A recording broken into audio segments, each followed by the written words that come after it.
La mañana del 26 de diciembre de 1996, en la tranquila ciudad de Boulder, Colorado, una llamada al 911 cambiaría para siempre la historia del crimen en Estados Unidos. Patsy Ramsey, madre de la pequeña John Bennett, informó entre sollozos que su hija había sido secuestrada y que había encontrado una nota de rescate de 2 páginas exigiendo dinero. Horas más tarde, la pesadilla dio un giro inesperado. El cuerpo de John Bennett fue hallado dentro de su propia casa.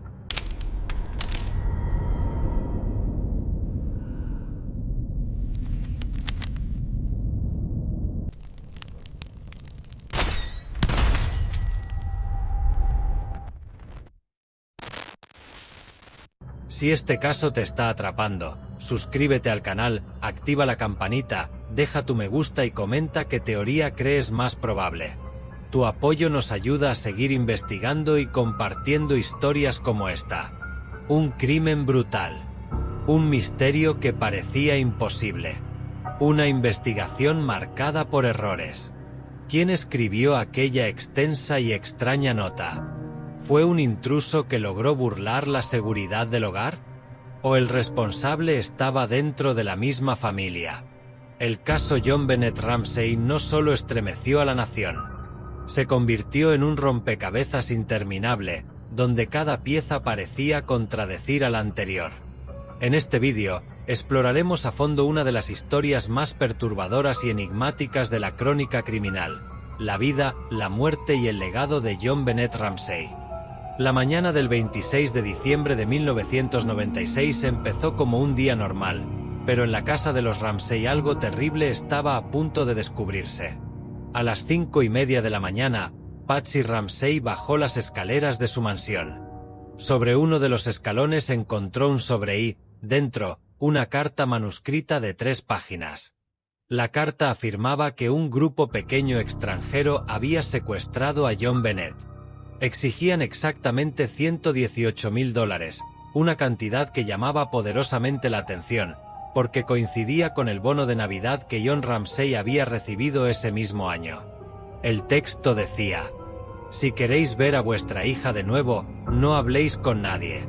Seguid las instrucciones y depositad $118,000. Si hacéis algo en contra, vuestra hija será decapitada. Era un mensaje extenso, poco común para un secuestrador profesional. Estaba lleno de errores gramaticales, frases incoherentes y un tono casi teatral. Para algunos investigadores, aquello fue la primera señal de que el secuestro podría haber sido una farsa. A pesar de la advertencia de la carta, Patsy llamó inmediatamente al 911. En la grabación, su voz suena temblorosa y angustiada.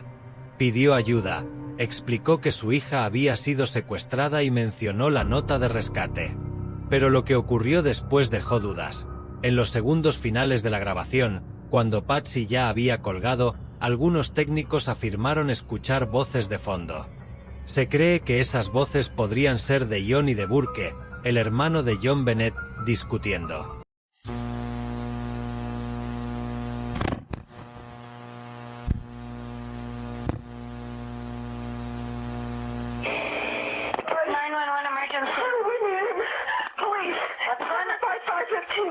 What's going on there, ma'am? We have a kidnapping. Hurry, please. Explain to me what's going on, okay? There's a note left and our daughter's gone. A note was left and your daughter is gone? How old is your daughter? 6 years old. She's gone. 6 years old. How long ago was this? I don't know. I just found the note. And my daughter's gone. Does it say who took her? What? Does it say who took her? I don't know. There's a ransom note here. It's a ransom note? It says SBTC. Victory.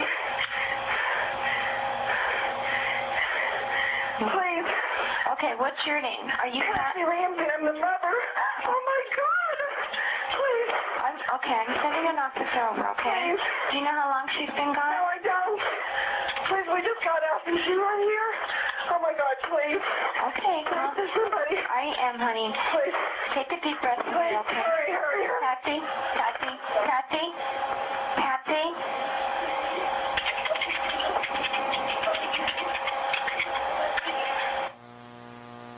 Sin embargo, esa interpretación nunca se confirmó oficialmente. Los oficiales llegaron minutos después. Sin embargo, cometieron uno de los errores más graves de la investigación: no aseguraron la escena del crimen. Amigos de la familia, un pastor, vecinos e incluso colaboradores de John entraron y salieron de la casa durante horas. Muchos tocaron objetos, caminaron por habitaciones clave y alteraron pruebas sin saberlo. Esa falta de control contaminó la escena y dejó un vacío de certeza que perseguiría al caso durante décadas. La policía revisó cada rincón, pero no encontró rastros claros de intrusión. Una ventana rota en el sótano fue señalada como posible punto de entrada. Sin embargo, John confesó después que él mismo la había roto meses atrás para poder entrar cuando se olvidó de las llaves. La carta hablaba de un secuestro, pero no había señales de que alguien hubiera entrado o salido de la casa esa noche. Mientras todo esto sucedía, el pequeño Burke, de 9 años, permanecía en su habitación. La policía dijo que parecía calmado, incluso ajeno a la situación. Años más tarde, entrevistas con él revelarían actitudes extrañas, respuestas cortantes, sonrisas nerviosas, gestos que hicieron crecer sospechas sobre su posible participación o conocimiento de lo ocurrido. Fue cerca de la 1 de la tarde cuando John Ramsey, acompañado de un amigo de la familia, decidió revisar de nuevo el sótano. En una pequeña habitación oscura, tras una puerta poco visible, encontró el cuerpo de su hija. John Bennett estaba cubierta con una manta blanca. Tenía cinta adhesiva en la boca, sus manos estaban atadas y en su cuello había un garrote improvisado con una cuerda y un mango de pincel. John, en un acto desesperado, levantó a la niña y la llevó al primer piso, colocándola en el suelo frente a todos. Con ese gesto, aunque humano, borró pruebas vitales que podrían haber sido clave en la investigación. La policía se encontró frente a un rompecabezas inquietante. La carta hablaba de un secuestro, pero la niña nunca había salido de la casa. El rescate pedía exactamente el mismo monto que el bono de John. No había señales claras de entrada forzada. Y lo más desconcertante, la carta parecía haber sido escrita dentro de la misma casa, con papel y bolígrafo de los Ramsey. Desde ese momento, la pregunta ya no era solo quién mató a John Bennett, sino también, ¿estaba el asesino dentro de la casa aquella noche? Cuando una niña es encontrada muerta dentro de su propia casa, sin señales claras de entrada forzada, la primera línea de investigación suele dirigirse hacia adentro. Así ocurrió en Boulder. Desde las primeras horas, la mirada de la policía se fijó en los Ramsey. Patsy, John y Burke eran los únicos que habían dormido bajo ese techo la noche del 25 de diciembre de 1996. Para muchos, la lógica era simple. Si John Bennett no salió de la casa, la respuesta debía estar en quienes sí estaban allí. La carta de rescate fue la primera gran pista. Escrita a mano en papel de los propios Ramsey, con un bolígrafo de la casa, generó una pregunta inquietante. ¿Había sido redactada allí mismo? Expertos en caligrafía analizaron la escritura. Los resultados no fueron concluyentes, pero varios señalaron que tenía similitudes notables con la letra de Patsy.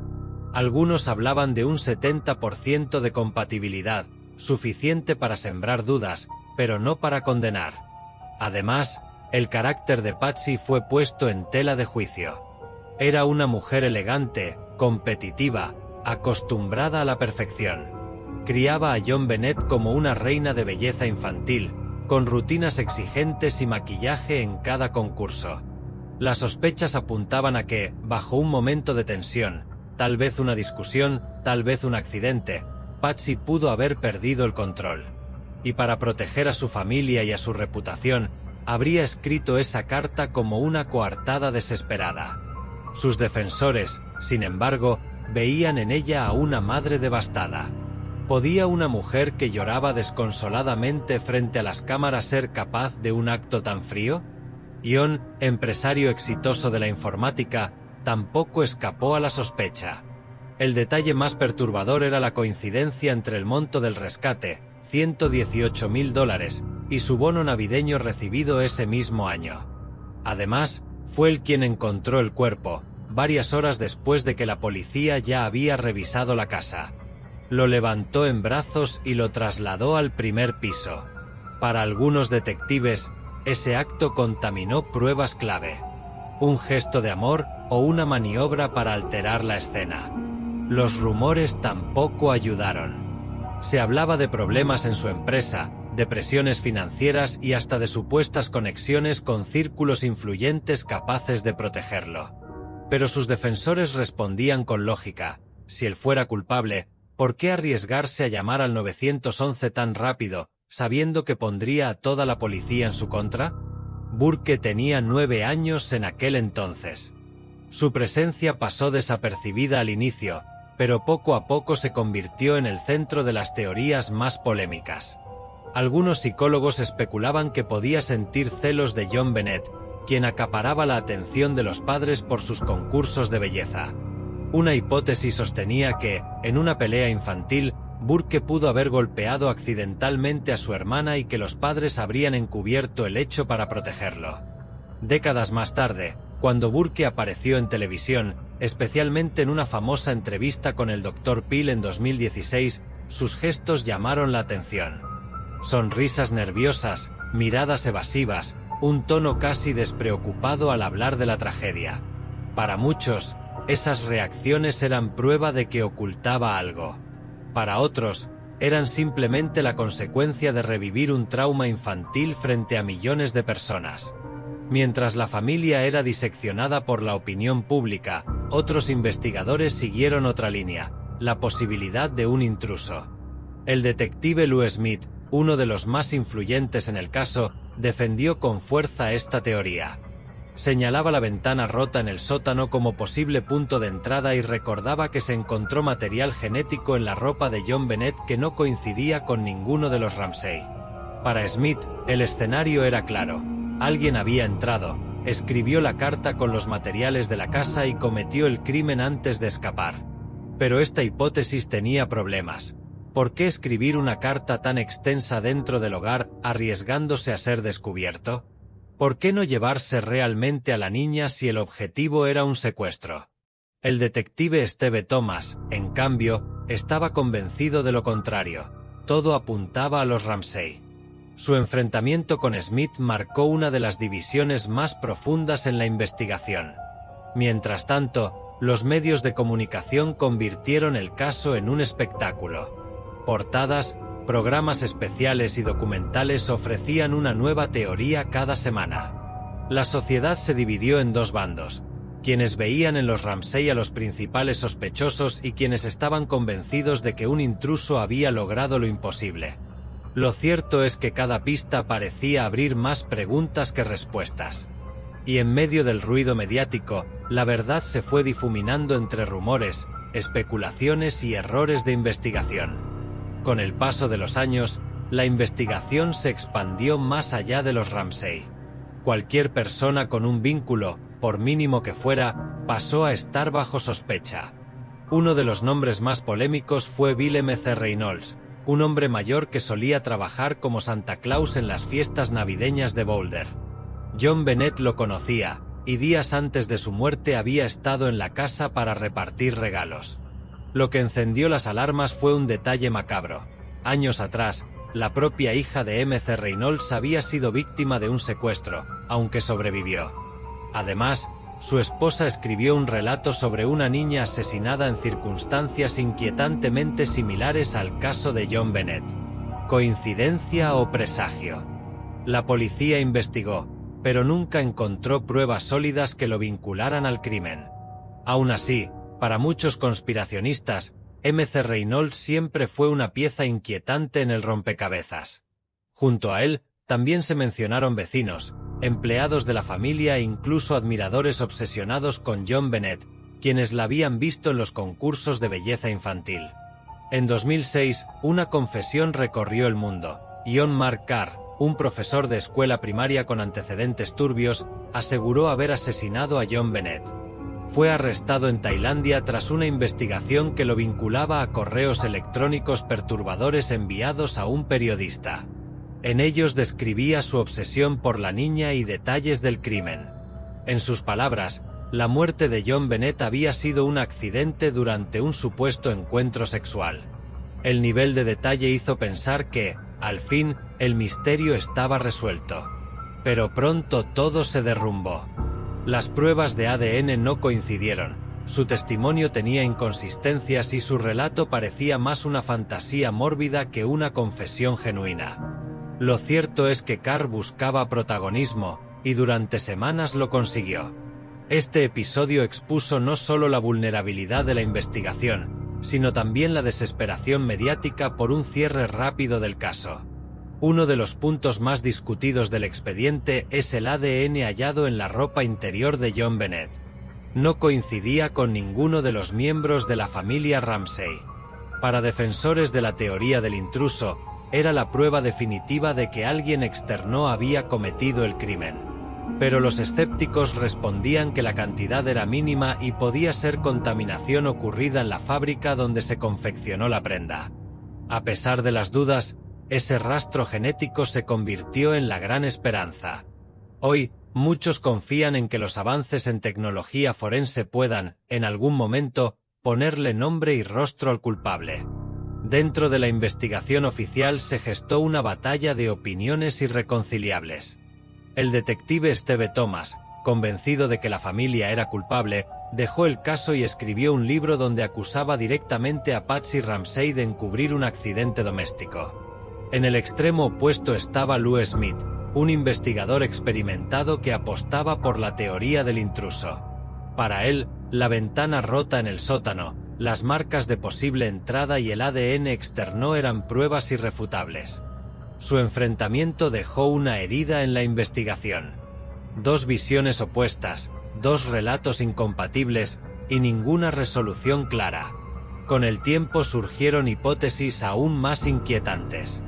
Algunos periodistas y analistas hablaron de un posible encubrimiento político o policial. John Ramsey, como empresario de éxito en la industria informática, tenía conexiones de alto nivel. Para algunos, esas relaciones habrían servido para suavizar la presión sobre la familia y evitar acusaciones directas.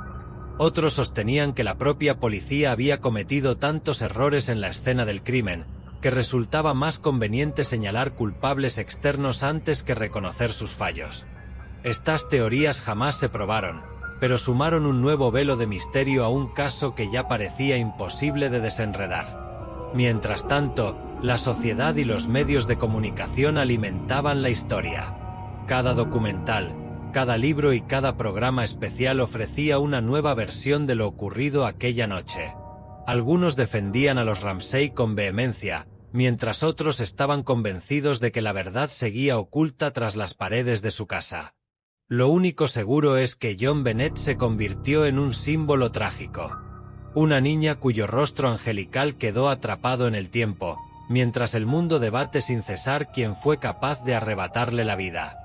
El caso de John Bennett Ramsey no es solo un misterio policial. Es una herida abierta en la memoria colectiva, un recordatorio de cómo un crimen puede sacudir a una nación entera y mantenerse vivo en el tiempo, incluso décadas después. Han pasado casi 30 años desde aquella mañana de diciembre de 1996. Y aún hoy, seguimos sin respuestas definitivas. La niña de 6 años con una corona en la cabeza y una sonrisa que iluminaba escenarios continúa siendo el rostro de un enigma que desafía a la justicia, a la ciencia forense y al paso del tiempo. La pregunta sigue intacta: ¿quién fue capaz de arrebatarle la vida a John Bennett dentro de su propio hogar? Al repasar el caso, queda claro que ninguna teoría ha logrado imponerse como verdad absoluta. Para algunos, la familia guarda secretos imposibles de ignorar. Las inconsistencias en sus declaraciones, la carta escrita con materiales de la casa y las reacciones extrañas son piezas que parecen encajar en un relato de encubrimiento. Para otros, todo apunta a un intruso. La ventana del sótano, las marcas de posible entrada y el ADN externo sugieren que alguien más estuvo allí, moviéndose en silencio dentro de aquella casa en plena Navidad. Y mientras los bandos se enfrentan, la verdad parece perderse entre las grietas de la investigación. En medio de teorías, sospechas y acusaciones, corremos el riesgo de olvidar lo más importante. John Bennett era solo una niña. Tenía sueños, una familia que la adoraba y una vida entera por delante. La sociedad la convirtió en un símbolo, en un rostro repetido en portadas y documentales, pero detrás de ese mito había una pequeña de 6 años que jamás tuvo la oportunidad de crecer. Aun con el paso de los años, hay quienes creen que la verdad puede salir a la luz. El ADN, los avances forenses y la persistencia de periodistas e investigadores podrían algún día señalar al verdadero culpable. Porque un caso sin resolver no es solo un expediente abierto. Es una deuda con la justicia, con la memoria de John Bennett y con cada víctima que merece ser escuchada. Si este vídeo te ha impactado, te invito a suscribirte, activar la campanita y dejar tu me gusta. Eso nos permite seguir investigando y compartiendo contigo los casos más enigmáticos del mundo. Y cuéntanos en los comentarios, ¿qué teoría crees tú que explica realmente lo ocurrido aquella noche en la casa de los Ramsey? Gracias por acompañarnos en este viaje. Hasta el próximo caso.